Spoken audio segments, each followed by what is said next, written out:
In this episode, we're going to take a topic that sounds like pure bureaucracy and show why it is one of the most practical ways organizations prevent security and privacy failures. Marking and handling rules applied consistently from the moment data is created to the moment it is disposed of. The Certified in Governance, Risk, and Compliance (CGRC) mindset treats data as something that moves, gets copied, and gets repurposed, which means the biggest risk is not always a dramatic hack, but a slow loss of control over where sensitive information ends up. Marking is how you communicate what a piece of data is and how it must be treated, and handling is how you actually protect it in real workflows. Beginners often assume that if something is important, people will just know to be careful, but that assumption fails the moment a file is forwarded, pasted into a different document, or stored in a new location. When marking and handling are defined and followed end to end, the organization stops relying on memory and starts relying on clear, repeatable rules that can be audited and improved. Before we continue, a quick note. This audio course is a companion to our course companion books. The first book is about the exam and provides detailed information on how to pass it best. The second book is a Kindle-only ebook that contains 1,000 flashcards that can be used on your mobile device or Kindle. Check them both out at cyberauthor.me in the Bare Metal Study Guide series. To understand marking, it helps to start with the basic purpose, which is to attach meaning to information so that the right safeguards follow it wherever it goes. Marking is a label or indicator that tells you what category the data belongs to, how sensitive it is, and what constraints apply, and that label should be understandable to the people who need to act on it. In many environments, markings also communicate legal or contractual expectations, such as restrictions on sharing, retention, or required protections during transmission and storage. A beginner mistake is to think marking is just a stamp on a document, but a mature program treats marking as metadata that drives decisions in systems and in human workflows. Marking matters because it reduces ambiguity, and ambiguity is one of the most common causes of accidental exposure. If a person cannot tell whether a file contains sensitive personal data or public marketing content, they are likely to treat both the same, which is how information escapes. A consistent marking approach also supports integrity because it shows the organization has defined a clear data taxonomy rather than making up rules on the fly. Handling rules are the companion to marking because a label without behavior is just decoration. Handling rules describe what you must do with data based on its type and sensitivity, including how it can be stored, who can access it, how it can be shared, how it must be protected in transit, and how it must be disposed of. Handling also includes practical constraints, like whether printing is allowed, whether copying into other documents is allowed, and what approvals are needed before sending data to a third party. Beginners sometimes imagine handling as purely technical, like encryption, but handling is broader than that because it includes administrative expectations and physical safeguards too. A mature handling program treats data protection as a set of consistent behaviors that apply regardless of where the data appears. That consistency is important because data rarely stays inside one neat system. It travels into emails, reports, presentations, tickets, backups, and vendor portals. If handling rules only apply in one system, then the moment data leaves that system, the program loses control. End-to-end handling is about making the rules follow the data, not the storage location. To apply marking and handling effectively, you first need a clear set of data types or data categories, because without categories you cannot assign consistent rules. Data types might include public information, internal business information, confidential business information, regulated personal information, sensitive operational information, or other categories defined by the organization.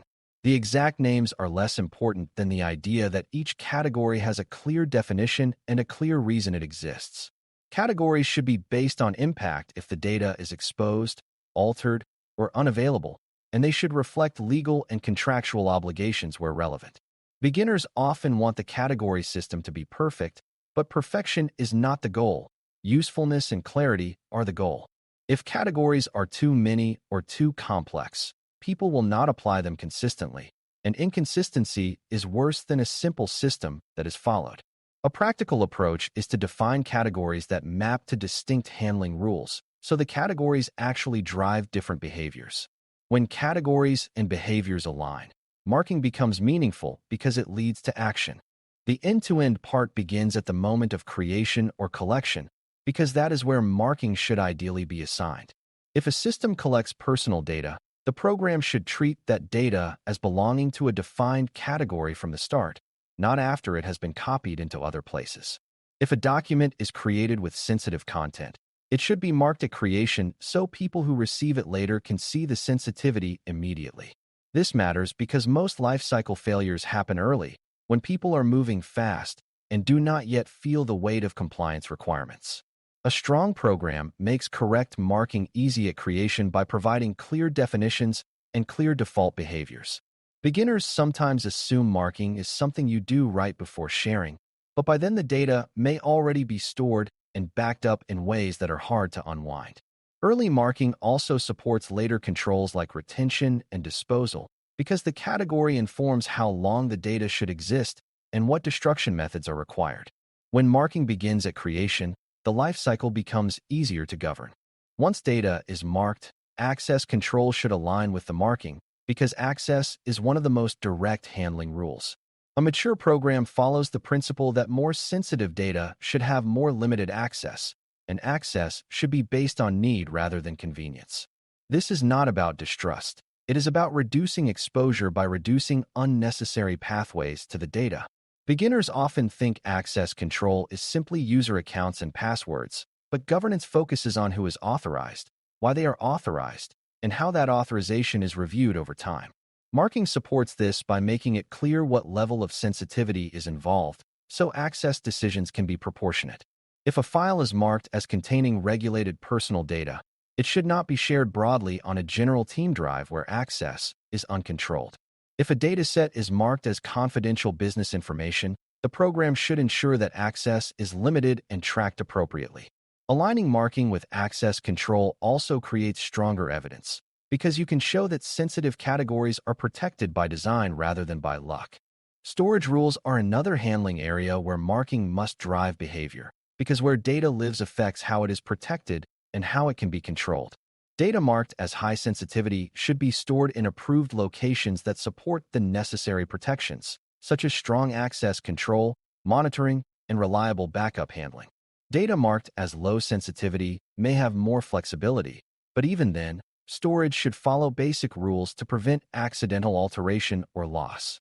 A common beginner misunderstanding is thinking that once data is stored somewhere secure, the problem is solved, but storage is only one part of handling.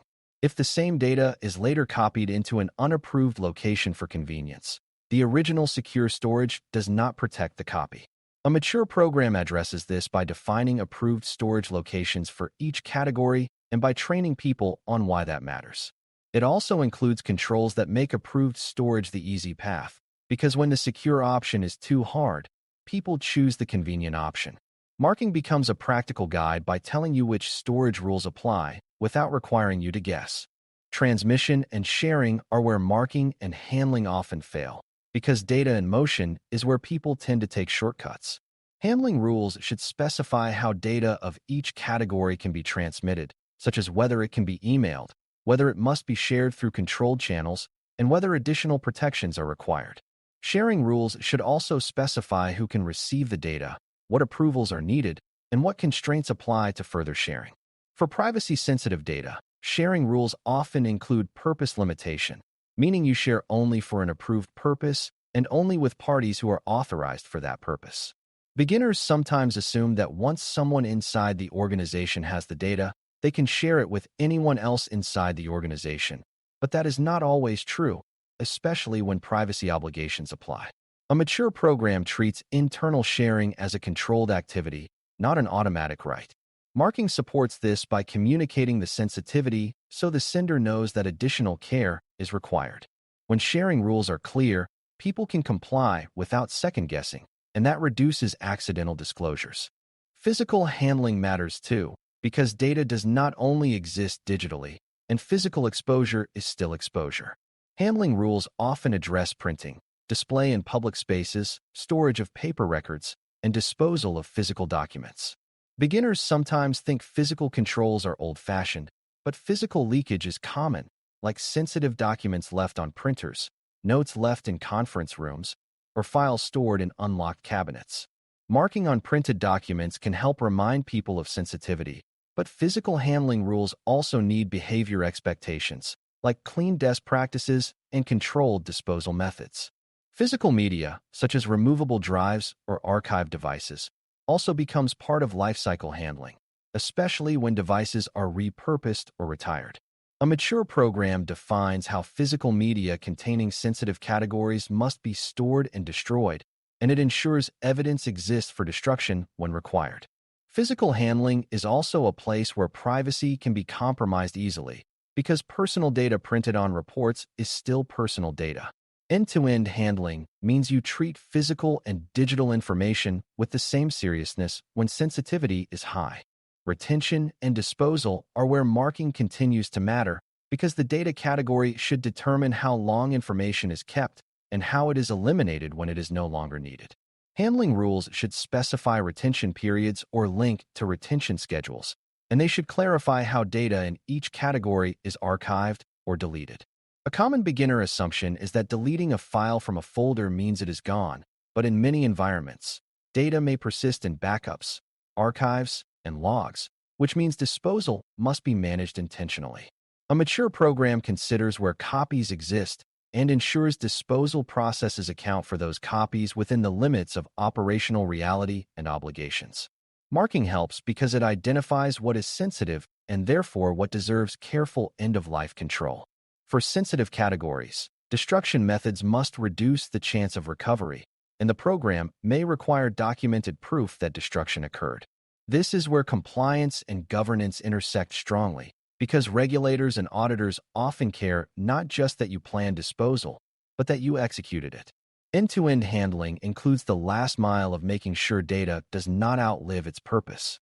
One of the hardest real-world problems is mixed content data, where a single document or dataset contains multiple data types. For example, a report might include general business information and a small amount of personal data, or a spreadsheet might mix public and confidential content. Beginners often ask what marking should be used in those cases, and the practical answer is usually to treat the whole item according to the most sensitive content it contains. That may feel inefficient, but it is a safer and more consistent rule because it prevents someone from overlooking the sensitive parts. Handling rules can also encourage minimizing mixed content creation, such as separating sensitive sections into controlled appendices or limiting personal data in general reports. This is a place where privacy governance becomes especially important, because privacy risk often increases when personal data is inserted into documents that were not designed for it. A mature program teaches people to recognize when they are about to create mixed content data and to pause long enough to choose a safer structure. That is not a technical skill, it is a governance habit. Marking and handling provide the framework for that habit. Another important end-to-end concept is downstream reuse, meaning once data is created for one purpose, it often gets reused for another purpose, sometimes without any new review. This is a common privacy and compliance failure mode because reuse can violate purpose limitation or introduce new risks that were never evaluated. Handling rules should address reuse by requiring review or approval before sensitive data is repurposed, especially when it involves sharing with new groups or exporting into new environments. Beginners often think that if they already have access to data, they can use it for anything, but governance expects the use to align with the approved purpose and the organization's obligations. Marking supports this by making sensitivity visible and signaling that use constraints may apply. A mature program also includes training and accountability so people understand that convenience is not a sufficient reason to expand data use. When reuse is controlled, the organization prevents silent expansion of risk. End-to-end handling means you don't just control initial access. You control how data is used and repurposed over time. Automation and systems support can make marking and handling far more reliable. But the key is understanding the governance principle rather than imagining a specific tool. People are inconsistent, especially under time pressure, so programs often use system defaults and workflows to encourage correct behavior. For example, systems may apply default markings to data fields known to contain sensitive categories, or they may restrict sharing based on classification. Even without thinking about specific implementations, you can understand the purpose, reduce reliance on memory, and increase consistency through repeatable processes. Beginners sometimes fear automation because they worry it will be rigid, but well-designed governance automation is usually about preventing obvious mistakes while still allowing controlled exceptions. Exceptions are important because real work has edge cases, but exceptions must be documented and approved to protect integrity. Automation can also improve evidence because it creates records of classification and handling actions as part of normal activity. In CG/C work, that evidence is what turns a policy into demonstrable practice. The goal is not to automate everything. It is to make the safest behavior the easiest behavior. As we close, applying marking and handling rules end-to-end is about making data protection consistent across the entire lifecycle, not just in the place where data was originally created. Marking communicates what the data is and what constraints apply, and handling defines the behaviors that protect it during access, storage, transmission, sharing, physical use, retention, and disposal. A workable program starts with clear data categories tied to meaningful differences in handling rules, because complexity without clarity produces inconsistency. End-to-end discipline begins at creation, continues through every copy and every reuse, and finishes with proper disposal and destruction supported by evidence. Mixed content and downstream reuse are common failure points. So mature governance sets simple rules that err on the side of protecting the most sensitive content and requiring review before repurposing. When systems and workflows support the rules, consistency improves and the program becomes sustainable. This is the CG/C mindset in action. Reduce ambiguity, assign accountability, build repeatable behavior, and produce evidence that the organization treats information responsibly from start to finish. Thanks for listening. For more audio courses, daily newsletters, and more, please visit baremetalcyber.com.